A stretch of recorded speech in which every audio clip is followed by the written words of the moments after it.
the pain that motivates to change. Literature and culture always devolve the states of betwixt and between, demarking the well-marked boundaries and trespassing liminalities are a part of growing up and growing away. They depict the trauma of emerging into a new world. They attempt to realize integrating selves. They create more compatible society and fabricate an overarching culture. Respected principal, chief resource person, HOD, teachers, and all the participants from various areas. A warm good morning to one another. അബ്രാമിയുടെ phone Indu?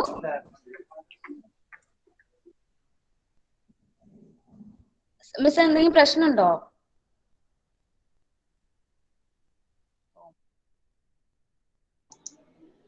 Abhirami, it's fine. You can go on. Okay, thank you, ma'am.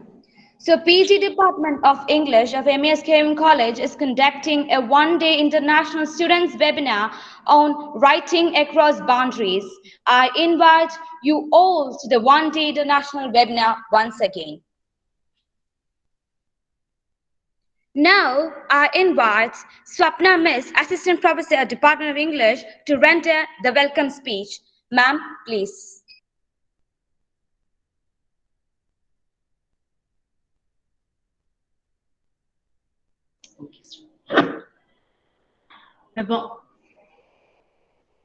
A warm good morning to one and all. Respected Principal, our Chief Guest Dr. R. Devanand, Associate Professor of English, Government First Grade College, Koratagere, Head of the Department of English, Dr. Najla T.Y., my dear colleagues, paper presenters, participants from various universities in and out of India, and my dear students. We live in a world in which a virus demarcates our movement. We live in a world in which our choice of food, our clothing, our words, our spaces are determined by those in power. Rousseau says, man is born free, but everywhere in chains. Literature, which is in constant battle with these set boundaries, becomes a space, becomes a voice for these oppressed. I hope this webinar will be a space to have intellectual discussions on these voiceless, spaceless people.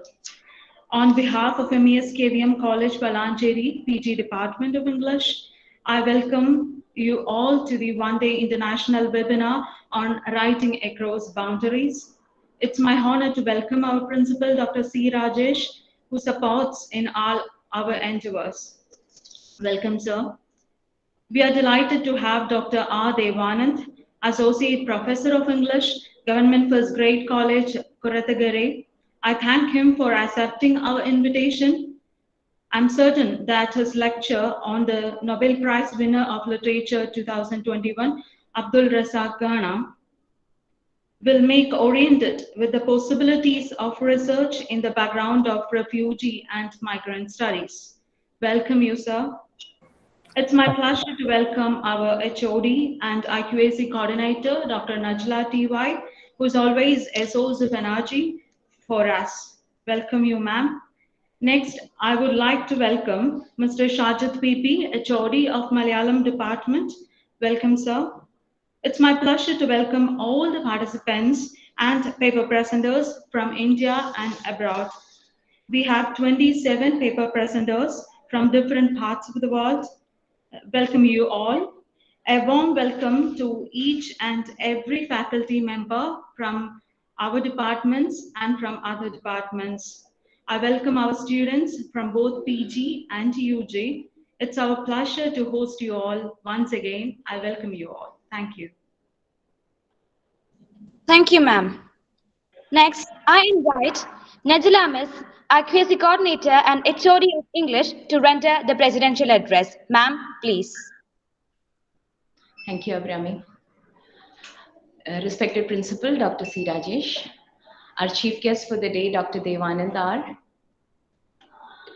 Professor Shajid, sir, Head of the Malayalam Department. Participants from this college and various other colleges in India and abroad. A very good morning to you all. Today we have a seminar, we have got a webinar lined up here today about writing across borders. Migration is a global geopolitical phenomenon that is shaping the world today. It is not just a political thing, it is a creative kind of world making that is going on. And writers, artists, and all sorts of people associated with culture are influenced and inspired by this global movement. And it's not just about movement, because world today is a globalized world, and in this globalized era it is about various kinds of identities which are straddling various borders. And it's not just about these borders, it's about all the other liminalities that we look at today. So in this globalized world, we look at the kind of literature which is not just limited to the literary canon of European cultures. It has expanded to include literatures from across the world, which looks at a lot of forces like political or social or religious forces which are sweeping the globe. And apart from these kind of borders, we also look at various other liminalities with our thrust areas today, like transnational identities, diaspora, hybridity, and movement itself per se, like partition narratives, refugee literature, and various other kinds of areas which our paper presenters have alerted us about. So with today's webinar, we hope to engage you intellectually, and this is going to be an inspiration, we hope, to all our student community to stay the way they are, the kind of, they've got a sense of passion about literature, our students. And it's not just that passionate thing, it's also about the intellectual engagement. It's about the intellectual rigor that they engage with literature and with culture, and the kind of critical inquiry, that sense of critical inquiry that they have within them. So we hope to sharpen these skills, which will take them to the next level in their intellectual aspirations. And not just for our students, we hope this for all the other students who are attending this webinar from all over. So welcome to this webinar on writing across boundaries that is held today here for our student community. Welcome, and I invite our key speaker today, Dr. Devanand R., Associate Professor of English from Government First Grade College, Koratagere, to inaugurate this webinar of ours. Maybe with a short bio note from Dami. Thank you, ma'am. Dr. R. Devanand has shouldered many administrative responsibilities like course coordinator for one-week training workshop for 2019 KPSC recruited assistant professors, IQAC or NAC activities for quality programs on campus. He has also rendered academic service for Board of Examinations of Puko University, CMR College and Indian Academy College. He has successfully completed dozens of MOOC offered on edX.org, FutureLearn, Coursera, and Swayam. Apart from attending and actively presenting research paper on English literary studies or critical theory at numerous national or international seminars or conferences, Dr. R. Devanand has moderated or chaired few sessions. He has published around 20 well-written, research-oriented articles in both referred and non-referred journals with ISSN or ISBN, UGC, and listed journals. There is no other eminent personality than him to do the honors. I invite Dr. R. Devanand, sir, to innovate the session with this magical book. Sir, please. Thank you. Thank you, Najla madam. Thank you, everyone. MES KVM College of Valanchery, Kerala, is one of the very few colleges I think that can boast of achieving enviable A+ grade from NAC. I congratulate the dynamic Department of English, IQAC committee for organizing an international student webinar on writing across boundaries that's highly relevant with a host of other sub-themes that reflect the critical cartography with a peculiar sense of appreciation. Congrats, Dr. Najila, and all others, the supporting team. Thank you so much. This academic inquiry into the current cultural studies, post-colonial studies, and other associated fields of knowledge will surely make the webinar a timely and worthy exercise. Even a cursory glance at the titles of all the participants' papers seem to echo the breadth and width of this webinar itself. All the best for paper presenters and other participants. Here we go. Thank you so much.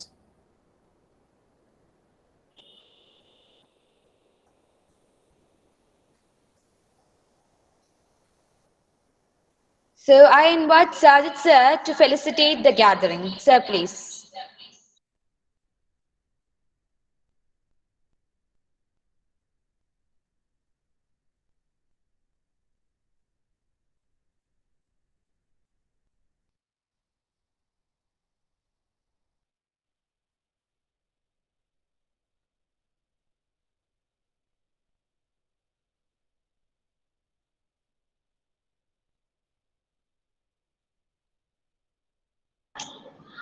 Looks like Shajit sir has some Hello? issue. Okay, fine, yes. Yes, hello, sir. So you're audible. Thank you, sir. You can start. Hello. Yes, sir. You're audible, sir. Teacher എന്നെയാണോ വിളിച്ചത്? അതെ sir, അതെ. Okay okay.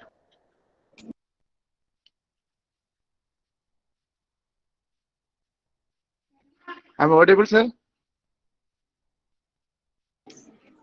Yes, sir. Am I audible? Yes, sir. Okay. Respected dignitaries of this program, especially Dr. Dayan sir and my dear colleagues and students. A warm good morning to all. I am so delighted to be a part of this one-day International Students webinar on writing across boundaries. All of us know literature itself has the power to cross all the man-made boundaries of this world. That's how we read the world classics in our libraries. I hope this kind of academic programs will surely benefit us to know more about the writing across the physical boundaries. I will not say anything more. As a language teacher, especially a Malayalam teacher, I am happy that the English department is ready to conduct a webinar on such a remarkable subject. With all due regards to this webinar, I would like to conclude by congratulating the English department, HOD Dr. Najila teacher, and all other faculty members and all students as the organizers of this program. Best wishes and thank you to all. Thank you, sir.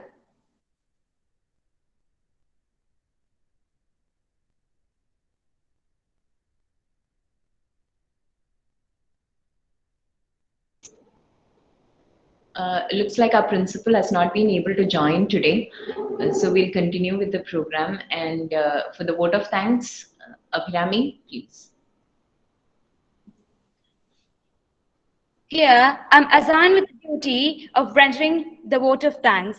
At first, I thank our principal for providing all the necessary facilities to conduct this program. Thank you, sir. Next, I thank our HOD, who is always a constant support of our department. Then I thank our Chief Resource Person, Dr. Adevan sir, for innovating the session. Last but not the least, I thank all the teachers and the fellow participants who stood patiently and made the program a success. Once again, thank all of you making the session a successful one.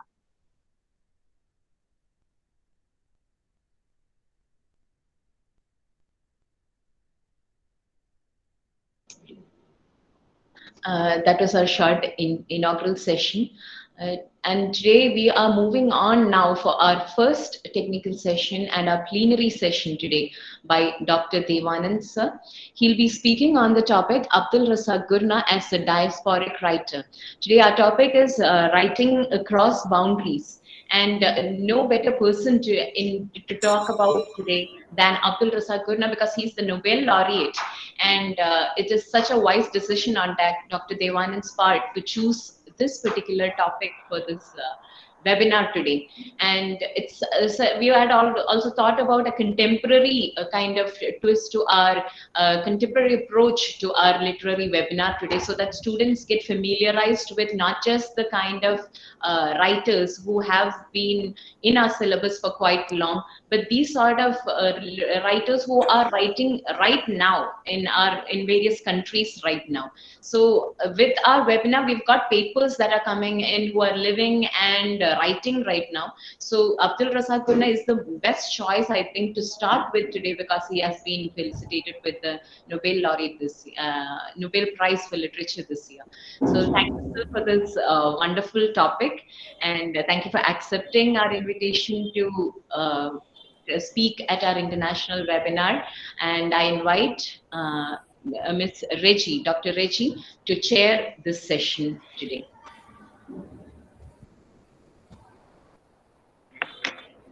Thank you, Ms. Respected Principal, HOD, and other colleagues, and my dear students, and our chief guest, Dr. Devanand sir. And today the session all is about diaspora. Diaspora is about journey, about travel, about identities, and here Dr. Devanand sir is here to introduce you the topic about the Nobel laureate Gurna, Abdul Razak Gurna, as Ms. mentioned about the Nobel Prize laureate, the fifth one as an African writer, and I invite Dr. Devanand sir. And before going to the session, a brief introduction about Devanand sir, Associate Professor of English, Government First Grade College, Koratagire, affiliated to Tungar University. And he is a well-known person, and he organized as the coordinator and performed his duty as the coordinator of many courses, short-term courses, and his main area of interest, his PhD, confrontation with contemporary issues in Mahesh Bhutani's plays, and as a well-known academician, once again, I invite you, sir, for this first plenary session. Thank you. Thank you. Am I audible? Yes. Shall I start?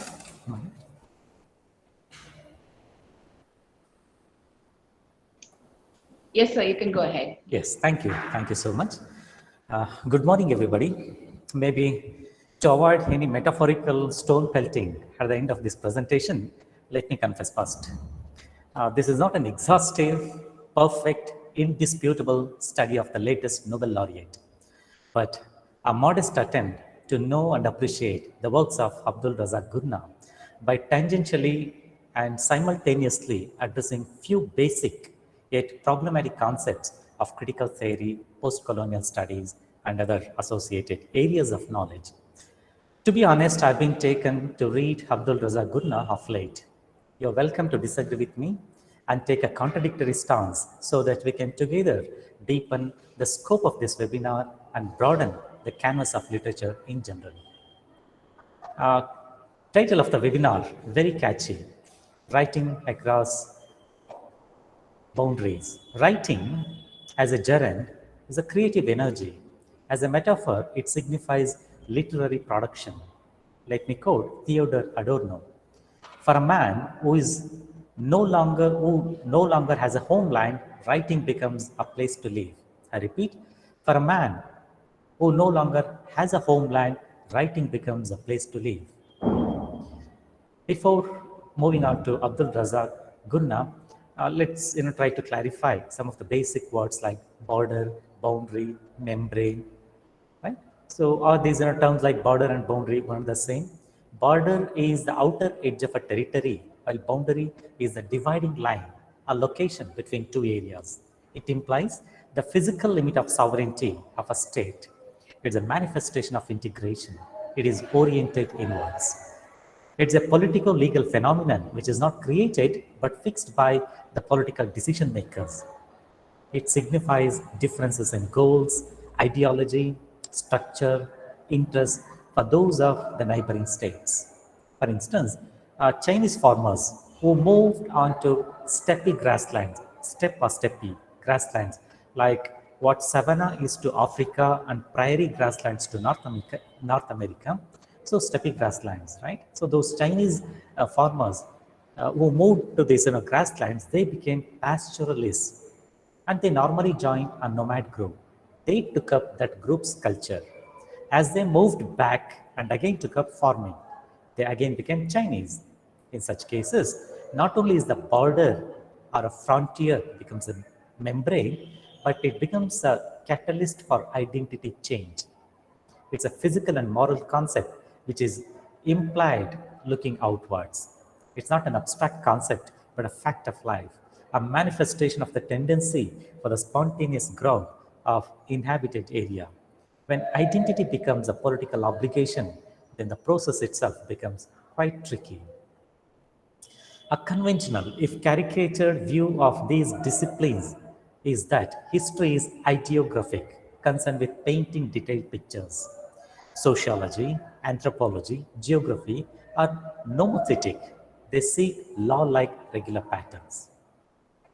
The contemporary concept of a border as a sharp and precise line stems from the sources and legacies of colonial establishments.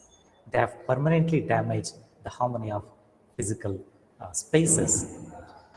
In the past, there was always a kind of hierarchy, subtle hierarchy or glaringly visible hierarchy, so that what they meant by a world was just Europe. That Eurocentrism became a process by which European cultural assumptions were constructed as normal. European cultural assumptions were constructed as natural and universal. By 18th century, this concept was constructed. This concept became a sign of superiority. The internalization of colonial spaces through the eyes of Europe was quite damaging. Now, we know that this is not the case. The world that Walcott is talking about, or even people like Salman Rushdie, Gugi Watiango, Abdul Razak Gurna are thinking about, writing about, is not that world. T.S. Eliot's world of tradition, as he meant at that time, was a world of European tradition. Now, we have excellent Nobel Prize winning writers who come from a wider world. They address a host of diverse issues. Political history of colonization is often written in power politics terminology, while the literary history of colonization tries to capture the actual casualties and tries to document the voice of voiceless. Cartography is the art and science of map making. It is generally political. It is linked with the vocabulary of colonialism. It is largely a colonial enterprise.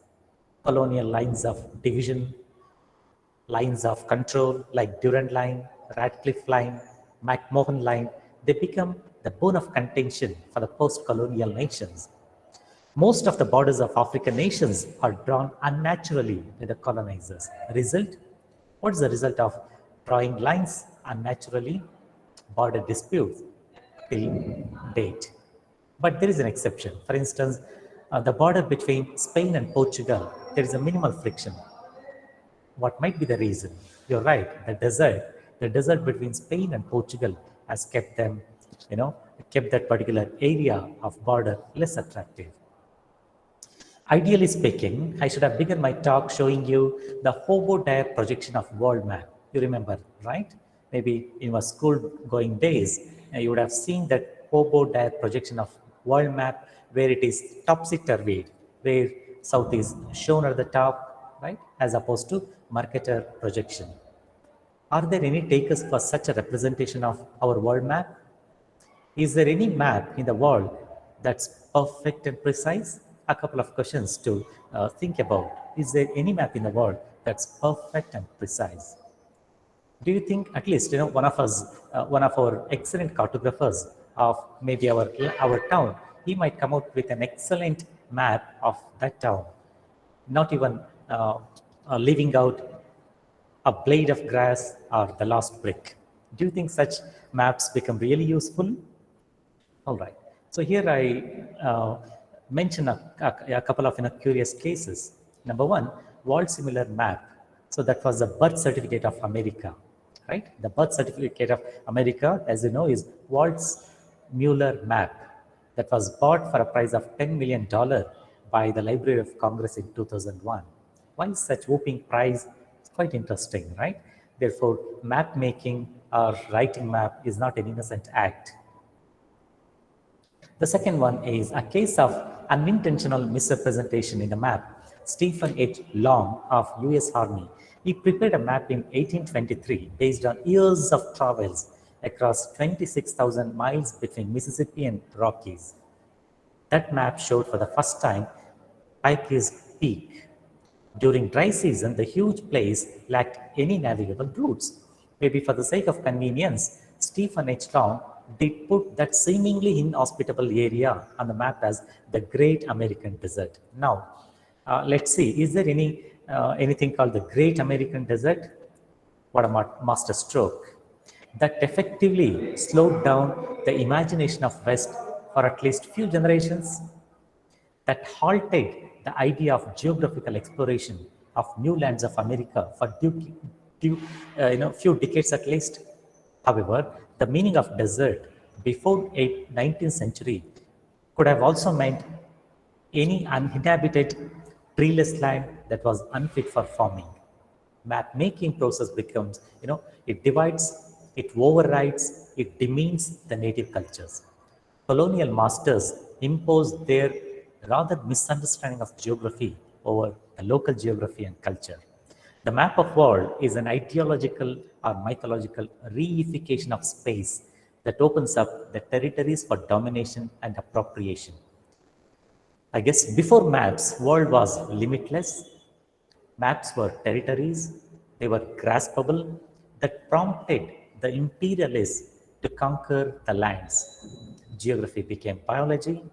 Hierarchy was made very easy then. Primitiveness of the other part of the world needed to be paid attention. Right? So that was the colonial phase.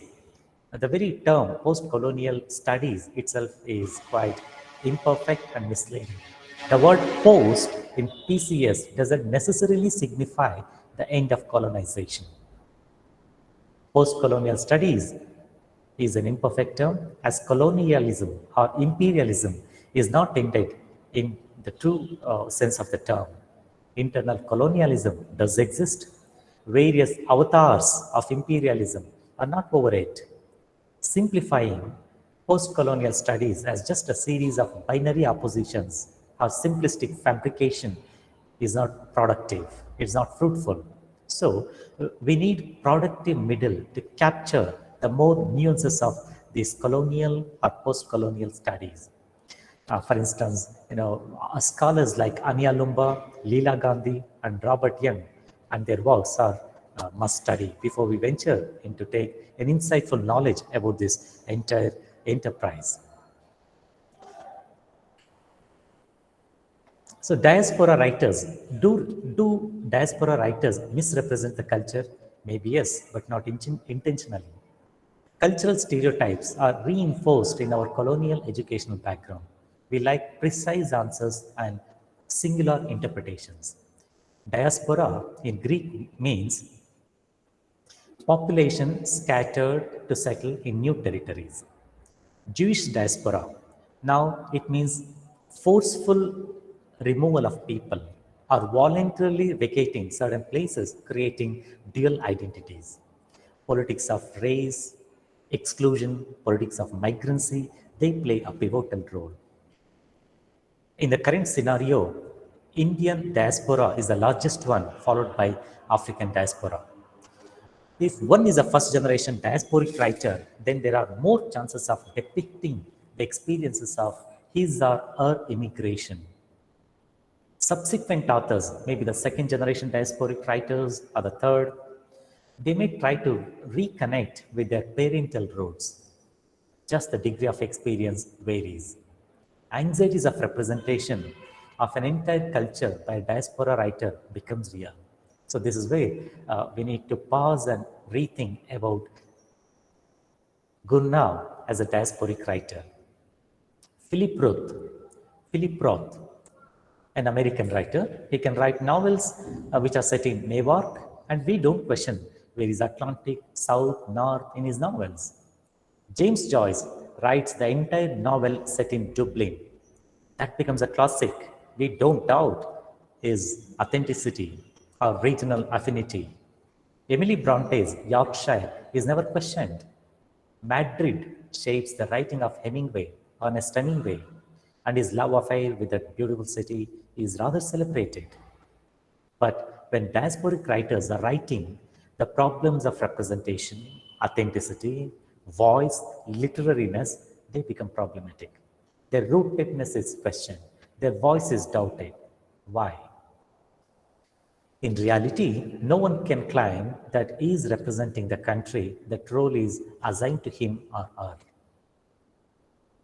Burden of representation in a work like Welcome to the Jungle by Covina Mercer is quite interesting. Even authentic portrayal, is something that is discursively produced. Having given a very brief introduction to these basic concepts like post-colonial studies, border, boundaries, let's move on to Abdul Razak Gurnah as a diasporic writer, as a person who is from Zanzibar and settled in England. The Nobel Committee citation noted Gurnah's uncompromising and passionate penetration of the effects of colonialism and the fate of the refugee in the gulf between cultures and continents. Let me reread it. Why was Abdul Razak Gurnah was given Nobel Prize? For this reason. That committee quotes something like this: uncompromising and passionate penetration of the effects of colonialism and the fate of the refugee in the gulf between cultures and continents. Uncompromising here is a euphemism for this truth teller, for a literary giant who never hesitates to call a spade a spade. Abdul Razak Gurnah draws word pictures of immigrants unlike the ones embraced by both the left and right of the political spectrum. The immigrants in his novels are neither handsome, moralistic, nor gifted. They are not even ugly, dishonest, or unskilled. They are as lovable and as flawed as anyone of any race, of any ethnicity or nationality. Readers may not like all of Gurnah's characters, but they will recognize them as real characters or real people. In making the migrant an ordinary person, Gurnah lays down a marker and establishes humanity as a basis for respect. Abdul Razak Gurnah was born in 1948 and grew up on the island of Zanzibar in the Indian Ocean. He arrived in England as a refugee in late 1960s. Here, a contextualization may be necessary. A contextualization of Gurnah's history of forced dislocation from Zanzibar, so which is currently Tanzania. Zanzibar, following the 1964 revolution, is necessary to account for the politico-social conditions that determined his arrival in Britain at the end of 1960s. Right? So there are two important events, like what happened before Gurnah's departure from Zanzibar. So there was a kind of socio-political turmoil in Zanzibar. At the same time, quite coincidentally, something was happening in late 1960s in Britain. So this personal experience of dislocation for Gurnah was not something that was alien to him. It left an indelible mark in his literary works as well. After the peaceful liberation from British colonial rule in 1963, Zanzibar went through a revolution under the President Abeid Karumi's regime that led to oppression of citizens of Arab origin. Massacres occurred. Gurnah belonged to the victimized ethnic group. After finishing his school, he was forced to leave his family and flee the country that was Republic of Tanzania. He was 18 years old. Not until 1984 was it possible for him to return to Zanzibar, allowing him to see his father shortly before his father's death, Gurnah, as until recently, retirement from the Department of English, University of Kent in Canterbury, worked as a professor of English and post-colonial literatures. He focused principally on writers like Wole Soyinka, Ngugi wa Thiong'o, and Salman Rushdie. Let me skip this in a curious case of Anglo-Zanzibar War. You know that, right? Anglo-Zanzibar War, if you Google, you will find, so it is one of the shortest recorded war in the history of wars. So that happened in 1864. All of Gurnah's narratives are migration stories in a globalizing world that enables the movement of people, goods, and ideas. Yet, the hostile and inhospitable tendencies are also on the rise. His fiction offers a space for understanding how migration affects people's interactions in lived and embodied experiences. In his novels, different outlooks and forms of negotiation represent alternative social imaginaries. They allow glimpses of hospitable encounters in the course of navigating complex local conditions. His narratives use linguistic and stylistic choices to represent the movement of people, ideas, and goods across the Indian Ocean and Eastern African region and beyond. His cosmopolitan vision is often curtailed by inhospitality, by notions of nationalism, and by cultural fundamentalism. Abdul Razak Gurnah is one of the most prolific of a small group of writers from Tanzania who write in English, although Swahili, his mother tongue, or dominant literary language of Tanzania. His arrival in UK in late 1960s also coincided with Enoch Powell's speech. So Enoch Powell's racist and xenophobic Rivers of Blood speech. So this was the second event, as I told you, 1960s, that marked the departure of Razak from Zanzibar and arrival in England. So those two episodes, those two political events, that must have shaped his literary landscape. Rivers of Blood was quite racist, controversial by this, MP, member of Parliament, Powell. That speech was a part of a demonic campaign against immigration. You know that even today, UK's immigration, England's immigration detention law is something really tough. The social atmosphere at the time of Gurnah's arrival in England that significantly informs his work is captured briefly in his own words in Fear and Loathing. What a shock it was to discover the loathing in which he was held by looks, sneers, words, news reports, comics on TV, teachers, and fellow students. This atmosphere of hatred in UK, together with the circumstances of Gurnah's departure from Zanzibar, forms the main context in his fiction. In his concern with people dislocated from their places of origin, crystallizes his major themes like migration, trade, hospitality. These themes are explored across his works of fiction. They are set in various distinct yet interconnected temporal and spatial localities.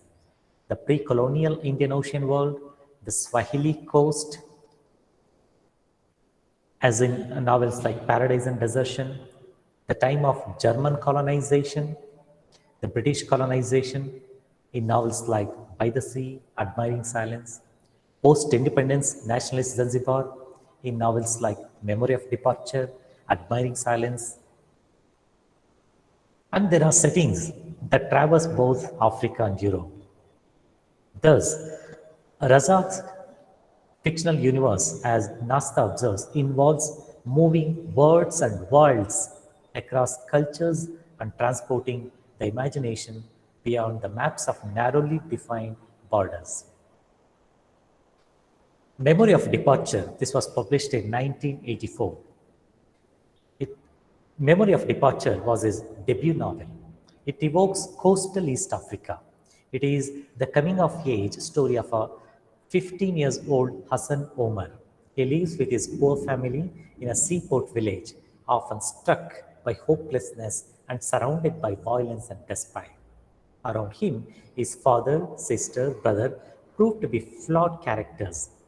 They fuel his misery even more. His mother is often brutalized by her husband.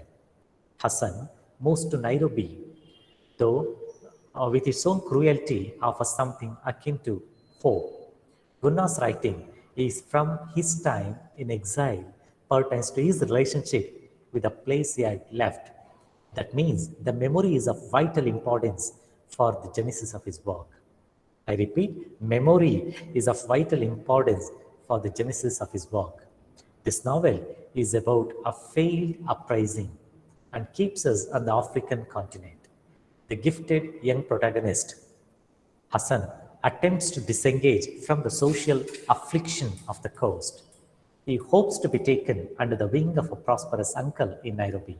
Instead, he is humiliated. He returns to his broken family, the alcoholic and violent father, and a sister was forced into prostitution. Critics have found allegorical qualities in his novel.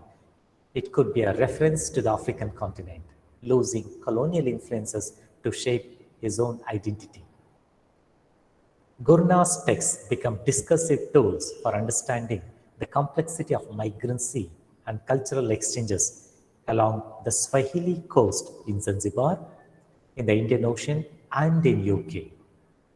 His next novel, Pilgrim's Way, his second novel, it follows Daud, a Tanzanian who migrates to England in 70s. Subject to the racist abuse, Daud, the central character, he often cuts a melancholic and dejected figure, marginalized in every way possible.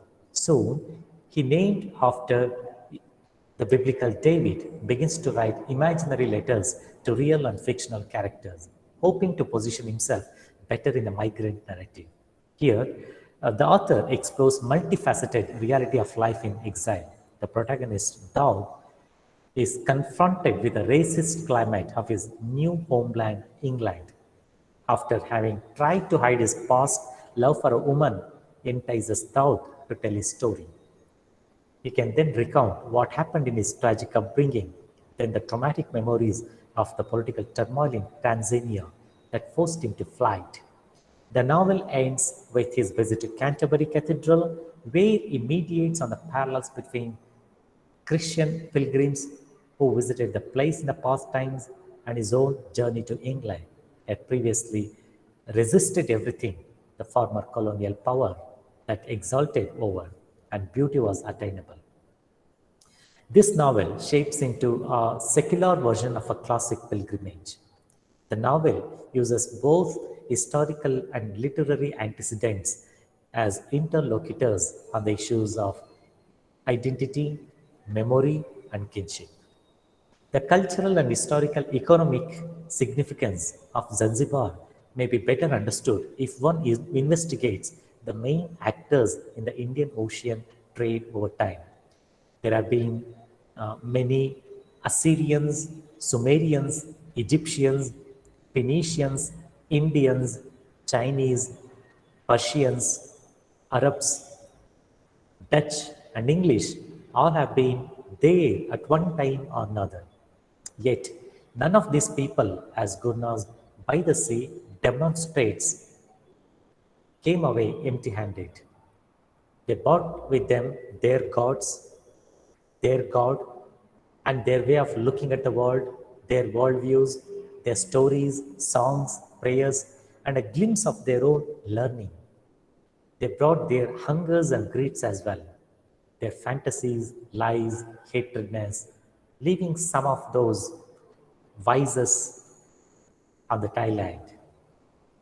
In Gurna's works, human exchanges are recurrent leitmotifs. The long trading history between Zanzibar and the rest of the world resulted in a mosaic-like composition in that community. This history of trade, coupled with Zanzibar's encounter with the violent history of slavery and colonialism, means that human relations on the East African Indian Ocean have over the years been characterized by power imbalances that are traceable with certain historical moments. According to Peterson, this culminated in 1963 revolutionary violence and bloodshed that unleashed a reign of terror on Zanzibar's Arabs and to some extent Asians. The theme of refugees' disruptions runs throughout his work. He began writing as a 21-year-old in English exile. Even though Swahili was his first language, English became his literary tool. In Zanzibar, his access to literature in Swahili was virtually nil. He had no access to Swahili literature as a teenager, as a school-going kid. And his earliest writing could not strictly be counted as literature. Arabic and Persian poetry, especially the Arabian Nights, were an early and significant sources for Gurna, as were Quran's surahs. For the English language tradition, from Shakespeare to V.S. Naipaul, they would specially mark his work. He consciously breaks with convention, upsets colonial perspective to highlight that of indigenous populations. His novel Desertion, about a love affair, becomes a blunt contradiction to what he has called the imperial romance, where a conventionally European hero returns home from romantic escapades abroad, upon which the story reaches its inevitable tragic resolution. In Abdul Razak Gurna, the tale continues on African soil and never actually ends. This is quite interesting. Most of his novels, they do not have any logical end. In all his work, Gurna has striven to avoid ubiquitous nostalgia. I repeat, he avoids this kind of ubiquitous nostalgia for a more pristine pre-colonial Africa. His own background is a culturally diversified island with a history of slave trade and various forms of oppression under a number of colonial powers like Portuguese, Arabs, Germans, and British. With trade connections with the entire world, Zanzibar was a cosmopolitan society even before globalization. Abdul Razak often allows his carefully constructed narrative to lead up to a hard-won insight. A good example is his novel Dottie, which was published in the year 1990. A portrait of a black woman of immigrant background grows up in harsh conditions in racially charged 1950s England. Her mother's silence, that is Dottie's mother's silence, augments the lack of connection with her own family history. At the same time, she feels rootless in England, the country she was born and grew up in, an agonizing tale of a young woman discovering her own troubled family's history and cultural past. So this protagonist tries to find solace amidst the poverty of her childhood by spinning warm tales of affection about her beautiful names. But she knows nothing of their origins and little of her family history or the abuse of her ancestors suffered as they made their inroads into Britain. At 17, she takes on the burden of responsibility for her brother and sister and is obsessed with keeping the family together. However, as Sophie, lump-necked voluptuous, drifts away, and the confused Hudson is absorbed into the world of crime, Dottie is forced to consider her own needs. Building on her fragmented memories, she begins to clear a path through life, gradually gathering the confidence to take risks to forge friendships, and to challenge the labels that have been forced upon her. Dottie attempts to create her own space and identity through books and stories. Reading gives her a chance to reconstruct herself. Names and name changes play a pivotal role in a novel that shows Abdul Razak's deep compassion and psychological adroitness completely without any sort of sentimentality. It's a story of struggle indeed. His next novel, Paradise, it's quite an interesting and an important achievement as a novelist, as a writer. Paradise, that was published in 1994, his breakthrough as a writer, it evolved from a research trip to East Africa around 1990. The novel has obvious references to Joseph Conrad in its portrayal of the innocent young hero Yusuf. His journey to the heart of darkness. So uh, we can study both the novels and for a productive understanding, comprehension of colonialism or anti-colonialism, like Joseph Conrad's Heart of Darkness and Razak's Paradise. And Paradise, this novel, was nominated for both Booker Prize and Whitbread Prize. It's a historical novel, basically. It is set at the turn of the 20th century. It follows Yusuf, a boy born in Kawa, a fictional town in Tanzania. To settle his father's debt, Yusuf works as an unpaid servant to Aziz, a powerful Arab merchant. His past in Aziz's caravan trove takes him trading to parts of Central Africa and the Congo Basin. Upon returning to East Africa, he encounters the German army that recruits large numbers of African men to fight in First World War. In Gurna's treatment of the refugee experience, the focus is on identity and self-image. But it's also a coming-of-age account, a sad love story in which different worlds and belief systems collide against each other. We are given a retelling of Quran's story of Joseph against the background of violent, detailed description of colonization of East Africa in late 19th century. In a reversal of Quran stories, optimistic ending where Joseph is rewarded for the strength of his faith, Gurna's Yusuf feels forced to abandon Amina, the woman he loves, to join German army he had previously hated. It is this characteristic of Gurna to frustrate the reader's expectations of a neat climax or a happy ending or an ending conforming to genre. His next novel, Admiring Silence, here we see an unnamed narrator. He returns to his native Zanzibar through a 20-year exile in England. There, he has had a good life, meeting an Englishwoman who is writing a thesis on narrative theory. He is a teacher in a small London school. He often writes fiction to remember his former life. He writes to remember his family and the warmth that he got. On coming back, he finds a country unlike the one he left, and its deterioration broadens his perspective in seeing the extent of his own changes.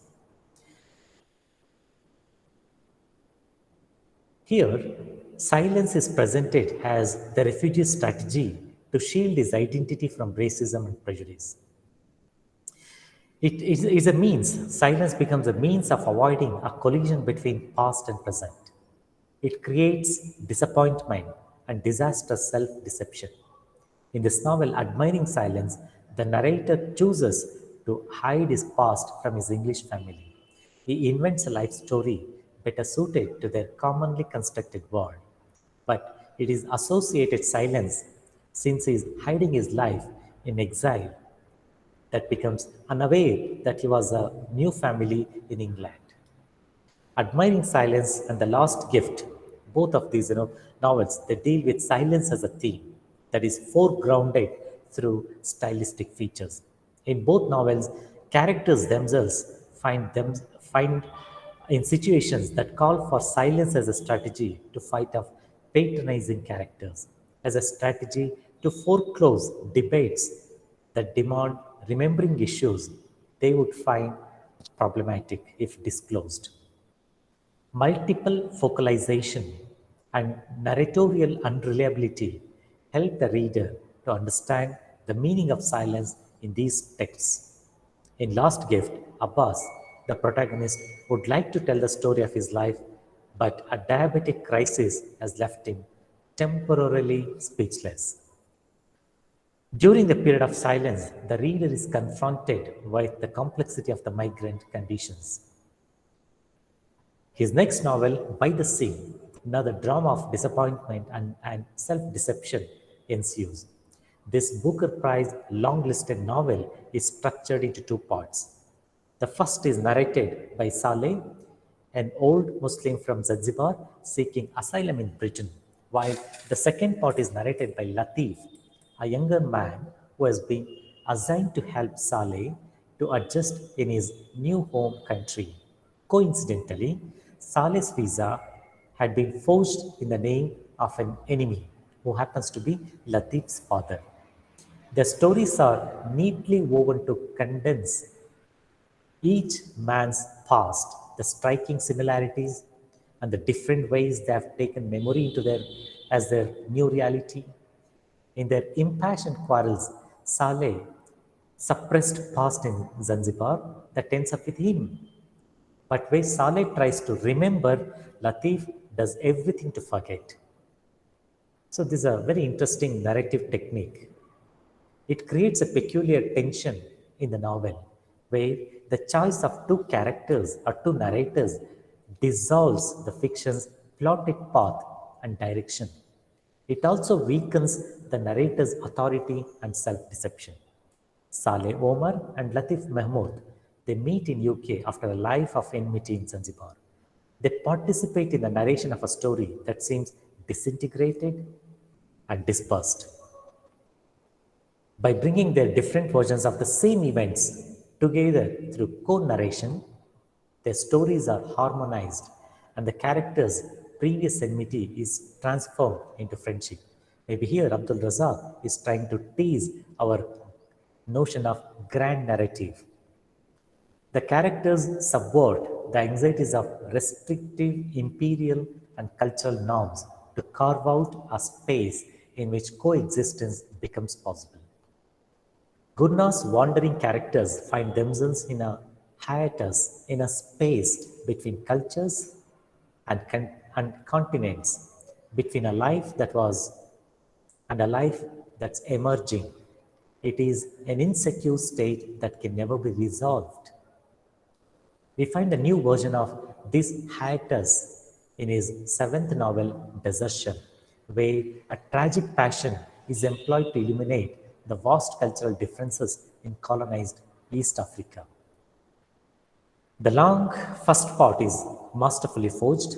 Set around the turn of the 20th century, it describes how Englishman Martin Pierce collapses unconscious in the street, then is helped by a local merchant, is taken through cities' labyrinths into a world where the culture and religion are alien.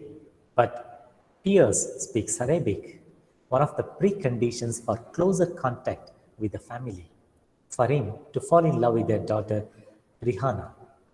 Arthur is uninterested in a melodrama that Martin and Rihanna's scandalous life in Mombasa, with inevitable separation as a consequence. Instead, he lets the subsequent parts of the novel revolve around a completely different story of forbidden love a half century later. Perhaps nowhere else does Abdul Razak Gurna so clearly articulate his mission as a writer than in the end of the first section, in a metafictitious interruption, is not interval, interruption, where the grandson of Rihanna surfaces as the narrator of the novel. Quite interesting. He is by his existence proof that Rihanna's life did not end in catastrophe, but had a continuation. This sense of continuation is quite crucial. It is so lifelike. He now says that story is not about him. It is about how one story contains many and how they belong not to us but are part of the random currents of our time. And about how stories capture us and entangle us from all time. At the root of his novel is his own youth in Zanzibar, where for several centuries a number of different languages, cultures, religions have coexisted side by side, but also fought for certain hegemony of their own. Even if his novels are written in an intriguing alliance with an Anglo-Saxon tradition, the cosmopolitan backdrop provides certain distinctiveness. Dialogue and the spoken word, they play an important role with noticeable elements of Swahili, Arabic, Hindi, and even German. The Last Gift from 2011, it relates thematically to Pilgrim's Way and ends with something that of the same bitter brew, where the ailing refugee Abbas dies and donates the gift of the book's title, consisting of a tape recording of a cruel history unknown to the surviving family. His eighth novel further probes the immigrant experience through the story of Abbas, an East African living in England. After suffering a stroke, the ailing Abbas he recollects his own former life, shuttling between the present and the past, as Gurna's other characters often tend to do. In Gravel Heart, the author further develops his theme of young people's confrontation with evil and incomprehensible surroundings, inhospitable surroundings. This exciting and plainly recounted first-person narrative depicts the fate of the young Salim up until the climactic, terrifying revelation of a family secret that kept him from his decisive for his entire trajectory as a ruthless individual in exile. Let me read the opening line of this book, quite interesting. This, the first line of the book is has a kind of brutal declaration. My father did not want me. So this is the first line of his novel, Gravel Heart. My father did not want me. I came to that knowledge when I was quite young, even before I understood that I was being deprived of, and a long time before I could guess the reason for it. In some ways, not understanding was a mercy. If this knowledge had come to me when I was older, I might have known how to live with it better. But that would probably have been pretending and hating. In my bitterness, I might have concluded that there was nothing exceptional in having to live without a father's love. I unquote. The title, Gravel Heart, is a reference to Shakespeare's drama, Measure for Measure. The Duke's words in the third scene of the fourth act, he says, unfit to live or die, O Gravel Heart. It is this double incapability that has become, Salim's fate. Salim later relocates to London for college, helped by his uncle, who had become a senior diplomat. There, the lonely teenager contends with the stories of his family and his home nation. Gurna's latest novel is the recent novel, Afterlives, from 2020, takes up where Paradise ends. Paradise, you remember? So that can be read in contrast with Joseph Conrad's Heart of Darkness, like Emily Bronte's Jane Eyre versus White Sargasso Sea, right? In Paradise, Gurna tries to give an African perspective of colonialism or colonization. In that work, the setting is the beginning of 20th century, a time before the end of German colonization of East Africa in 1919. Hamza, a youth reminiscent of Yusuf in Paradise, is forced to go to war on the German side and becomes dependent on an officer who sexually exploits him. He is wounded in an internal clash between German soldiers. He is left at a field hospital for care. But when he returns to his birthplace on the coast, he finds neither family nor friends. He strays capricious winds roar, and in desertion we follow the plot through several generations until Nazis' unrealized plan for recolonization of East Africa. Gurna again uses name changing when the story shifts course, and Hamza's son Elias become Elias under German rule. The denouement is shocking, and as unexpected, it is alarming. In fact, the same thought recurs constantly in the book. The individual is defenseless. If the reigning ideology, in this case racism, demands submission and sacrifice. This book, his latest book, is structured around 4 characters. The most brutal story is that of Hamza, a young man who is forced to fight in First World War. Gurna's dedication to truth and his aversion to simplification are quite striking. His novels withdraw from stereotypical description. They open our gaze to a culturally diversified East Africa that are unfamiliar to many in other parts of the world. In his literary universe, everything is shifting. Memories are shifting, names are changing, identities are shifting. This is probably because his project cannot reach completion in any definitive sense. An unending exploration driven by intellectual passion is present in all his books.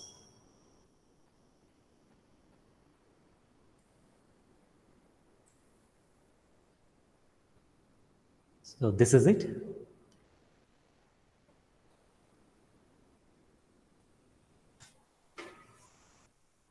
Hope you could make some sense out of my reading of this paper on Abdul Razak Gurna as a writer, as a diasporic writer.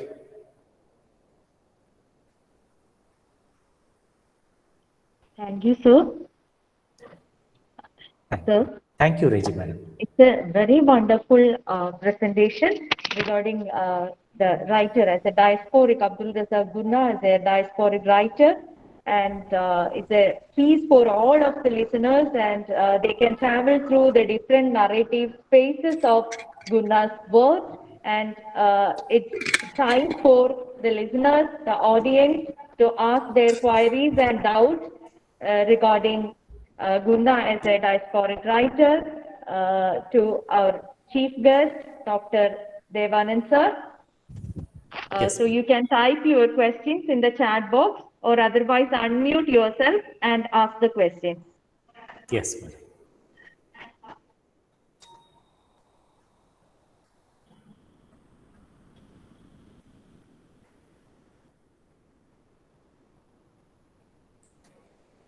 The session is open for the discussion. You can ask the questions directly to the chief resource person, or just unmute yourself and ask the questions, or put it in the chat box, please.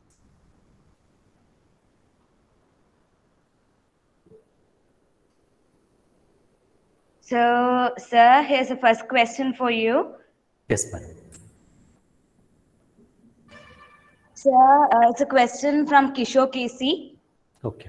Sir, could you please give any parallel connection with Abdul Razak Gurna's writings and Joka Al-Hati's novel Celestial Bodies, 2019's Man Booker Prize work, winning fiction? How that can both connect with the theme of post-colonialism and slavery? I'm terribly sorry. I'm not aware of Celestial Bodies, Man Booker Prize winning. I need time. Perhaps I'll take down this question and try to reply you maybe after some time.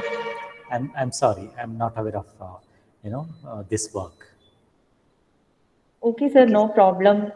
You can contact with and interact with students through mail. Yes, madam. I'll take down this question.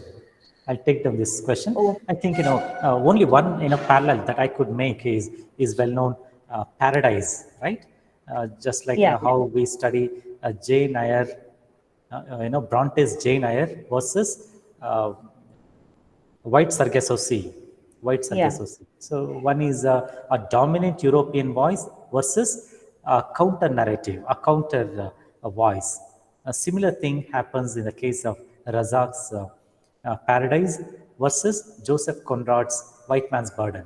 That's narrated in Heart of Darkness. Yes. Yeah. Okay, sir. Thank you. To the next question.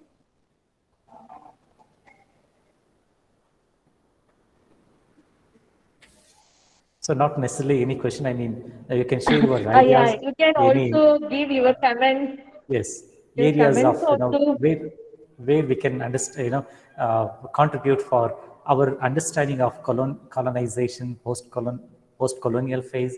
As we know, that this entire enterprise of colonization is not over yet. Imperialism, Yeah. right? Imperialism Yes. is just a theory. Colonialism is practice, right? So there is a difference. Yeah. Imperialism, it's an economic obligation. It's a theory, right? Globalization. So you have beautiful, sub-themes.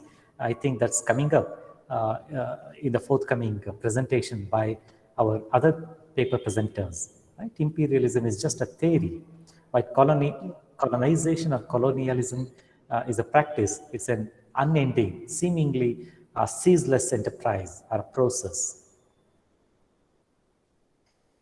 So if you don't have, I can give you one more contest of ideas where, cartography is an interesting area before we can take up or speak anything related to refugee experience, diasporic writing, neo-colonialism, neo-imperialism, neo-capitalism.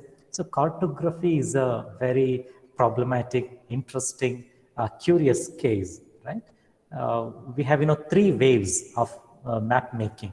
I'm trying to tell this map making for the simple reason that 25 centuries of philosophy has not been able to map our mind, right? Philosophy could not map the minds. Even psychology, roughly speaking, with its existence of 1.5 century, hasn't done that one. Our own literature, our own literary criticism, as it mapped our mind, is quite interesting, right? So what about geography? So we can identify three phases of geographical exploration. One is Columbian exploration, where Columbus, in Italian, he died in Spain.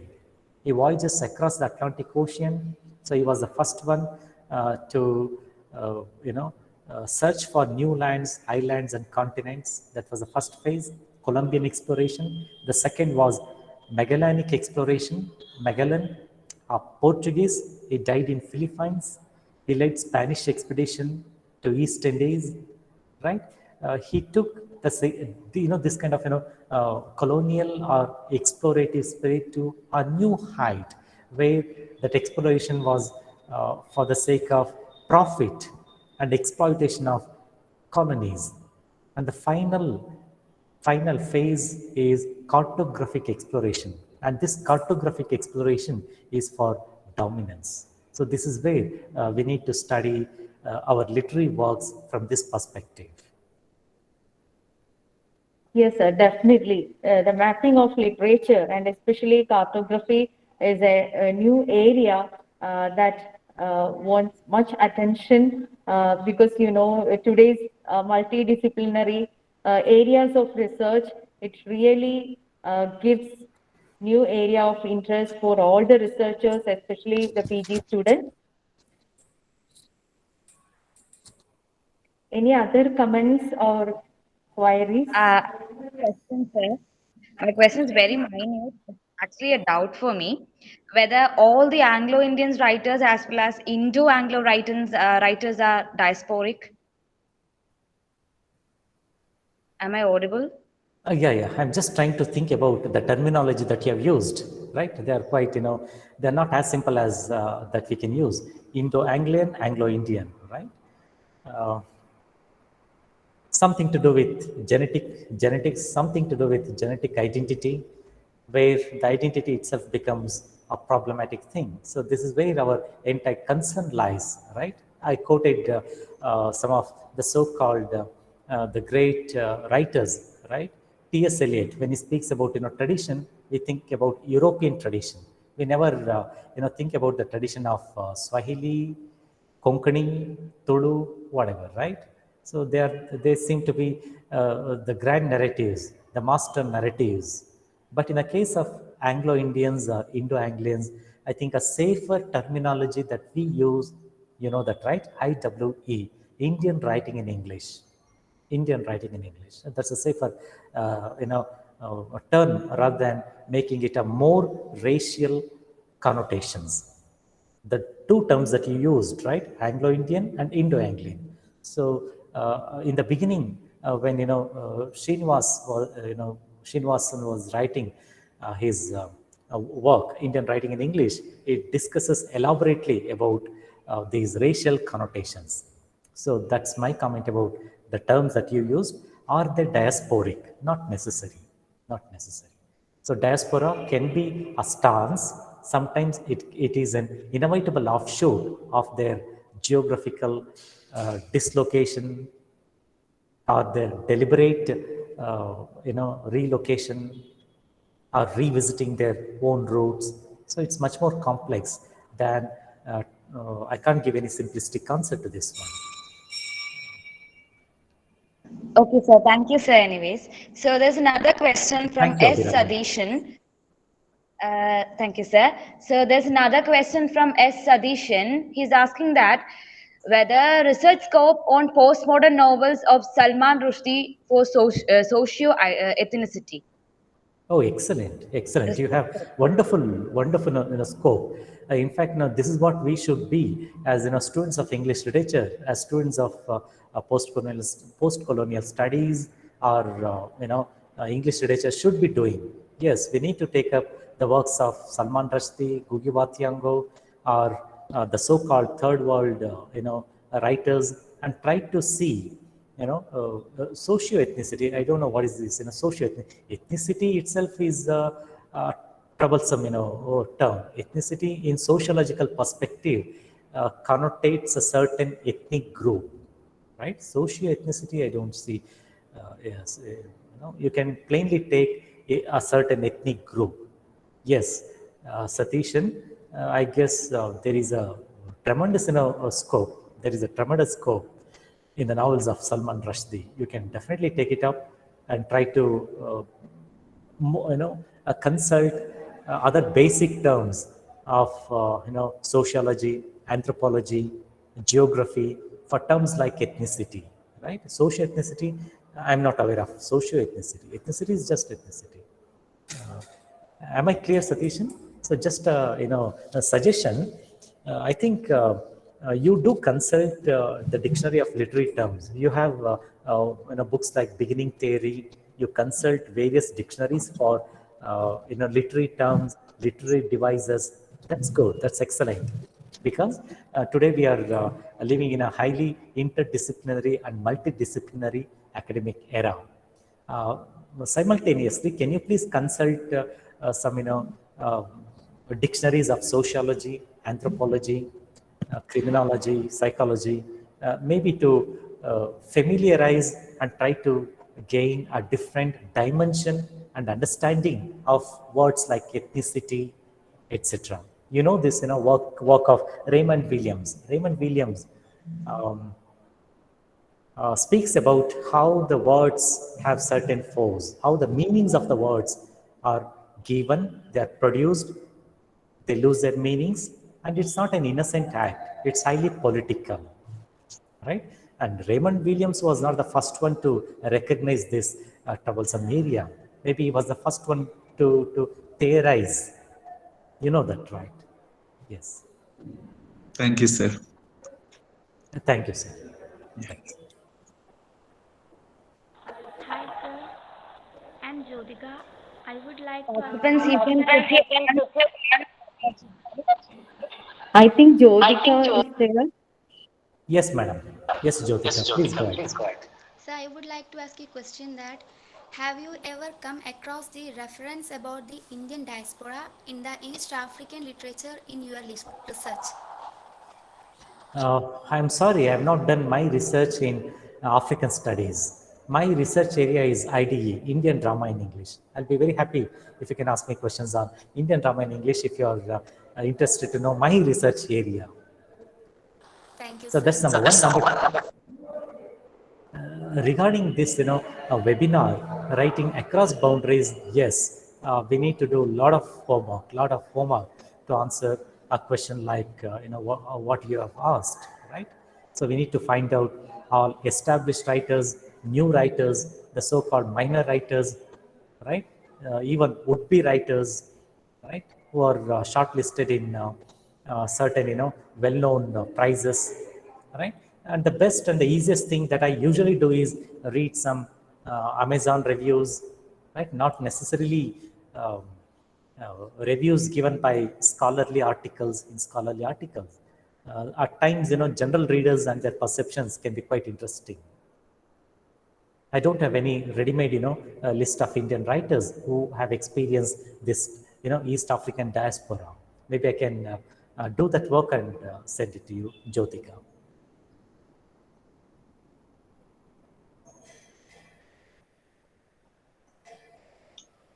Hello, sir. Yes. First of all, I would like to share my gratitude for such a wonderful analysis of Garna. Thank you, sir. Sir, thank you so much. May I know your Yes, name, sir. sir? This is Mridul, and I'm a faculty here. Mridul. Oh, great, Mridul, sir. Thank you so much. Sir, Thank you so much. is rather would be a observation. I would like to know your stand on something. So my question or my observation is that literature cannot be it cannot be devoid of historical aspect, social aspect, cultural aspect. We can't discuss it without this kind of aspect, right? Within your research, have you ever come across the sociological or ethnical conflict of Tanzania? Especially, you have this divide between the Arabized Zanzibar centricism in Tanzania and the native Bantu people that are living in the east side of Tanzania. So, have you come across this kind of conflict in your course of research? No, sir. No, I haven't come across with that one. To take the first part of your statement, I do agree with you. Literature, of course, it's a soft power. It's a part of culture.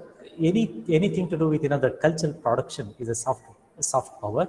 It can have a very long-term, decisive force in creating certain identity at national level, at international level, from local to global level. I do agree with you.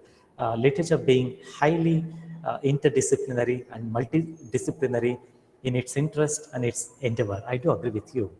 And to take the second part, I'm not actually sure about how Zanzibaris, the political turmoil that happened during late 19th century till 20th century, right? As I told you, to be honest with you, Zanzibar, the history of Tanzania is as new to me as Abdul Razak Gurna, only when he won Nobel Prize for Literature in 2021. Otherwise, my own reading of African literature is quite minimal. Sir, I have... Yes, sir. If you have some more information, please you may share with us, sir. Sure, sir. I have this observation that, especially in the post-truth era, when we are dealing with the literary text, I think the first thing that, as a researcher, we should go is that analyze these aspects, cultural, socio-cultural, historical aspects. So, would you agree with me, on this stance? Exactly. Literature is never just any. It cannot be studied in any. We cannot compartmentalize, so to say. You're absolutely right. Culture studies, they are intertwined with language, culture, ceremony, rites, rituals, any sort of ethnic observation. It is closely and intimately connected with walks of life. That is something that shapes their Welt and Shuang, their worldview. I do agree with you. The history, again, written by who?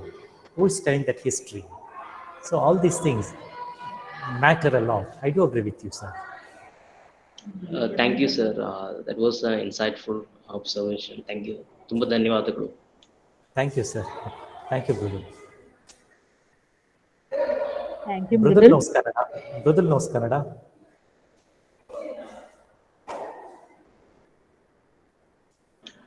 ಹೌದು sir, ಸ್ವಲ್ಪ. Thank you, sir.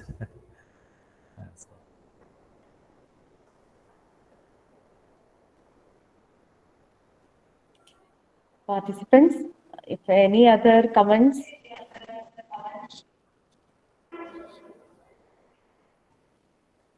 Otherwise, we move to the end of the session and summarize the main point. Yes, ma'am. It's a very enlightening talk for all of us, sir. Sir's talk, which gives us an idea about the theoretical framework regarding diaspora and its origin, its history, and also how it transformed. The term itself is transformed nowadays. I also remember James Clifford's observation regarding the main characteristics of diaspora as incorporating a history of dispersal, myths, memories of homeland and alienation, and an eventual return. And the term is also useful to study the social world resulting from displacement, exile, and forced migration, enabling us to reconfigure the relationship between citizens, nation state, and nation narratology. And at the present time, the word diaspora is used in a number of different ways, including diverse academic disciplines like humanities, women's studies, sociology, history, social work, and contemporary art and theory. And the discourses on diaspora, as Dr. Devanand mentioned, we can relate its ways. We can consider it as social form, as a type of social consciousness, and also as a mode of cultural production. And memories also play a key role in the individual's struggle to construct a social and personal identity in a world in which subjectivity is both fragmented and fractured. And to Abdul Razak Gurna, and he's a very good diasporic writer, and Gurna especially deals with the Tanzanian experience throughout his fictional world. And he was the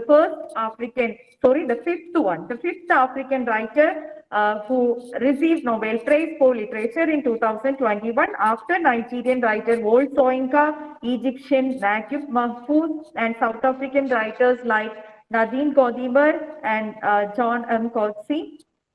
And Professor Devanand gives us a wonderful analysis of Professor Abdul Razak Gurna's work, and especially about the memory of departure. It's a very noticeable work of Gurna, and Pilgrim's Way is another one, Paradigm, and By the Sea, Desertion, Gravel Heart, and most recently about the afterlife.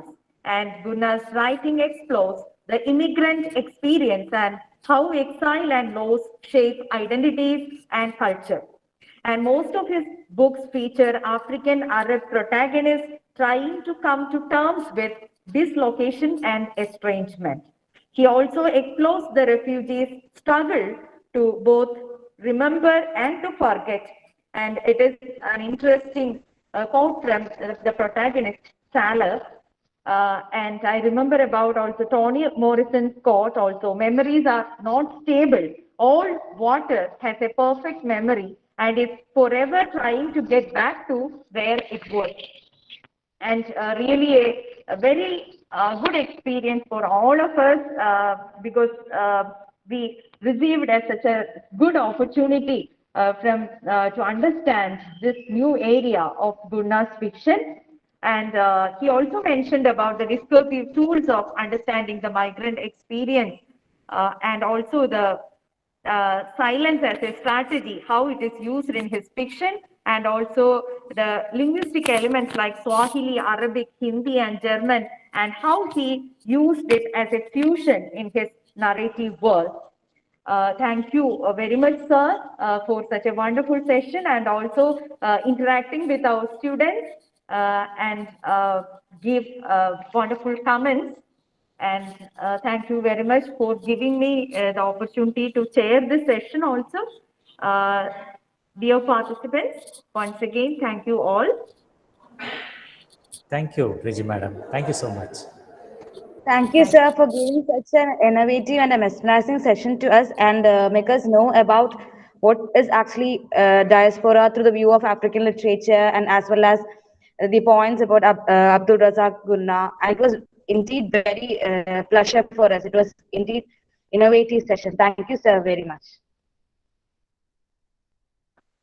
Yeah, thank you, Abhirami. Thank you so much. Thank you, sir. Thank you, participants. It was a wonderful session. We come to the end of our plenary session. The next technical session will begin at 11:30 a.m. In the next session, we'll have papers presented by Simi KR from Vimala College, Jasina Johnny from Vimala College, Sudarshana from Government Victoria College, Palakkad, Asha M from University of Calicut, and Binu Sayanara from Faru College. So meet you in the next technical session at 11:30. Participants, please do not leave the link. You can just come back to the link at 11:30 a.m. Thank you.